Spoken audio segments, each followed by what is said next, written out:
Hello friends, આજે આપણે વાત કરીશું બાળકોમાં જોવા મળતી 3 most common oral destructive habit વિશે.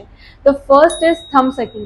જો તમારું બાળક બી અંગૂઠો ચૂસી રહ્યું છે અને એ 3 વર્ષ કરતાં મોટું છે તો ચાન્સીસ છે કે એના જો અને ટીથનું ડેવલપમેન્ટ પ્રોપર રીતે નહીં થઈ શકે, જેના લીધે એના દાંત બહારની બાજુ છે એવું લાગશે, તેમજ એને બોલવામાં પણ પ્રોબ્લેમ થઈ શકે છે. The second is mouth breathing. જો તમારું બાળક રાત્રે મોઢું ખુલ્લું રાખે છે, દિવસ દરમિયાન એના હોઠ ઓપન રહે છે, તો ચાન્સીસ છે કે એને ફ્યુચરમાં ગમ ડિસીઝ, મોઢામાંથી સ્મેલ આવી, ખોરાક બરાબર રીતે સ્વોલો ના કરી શકું, એવા પ્રોબ્લેમ થઈ શકે છે. Third is nail biting.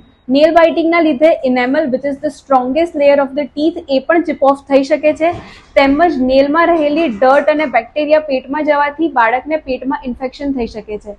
If your child is having any of this oral destructive habit and you want to find a solution, then please DM us. We will reply you with the best solution of the treatment. Thank you.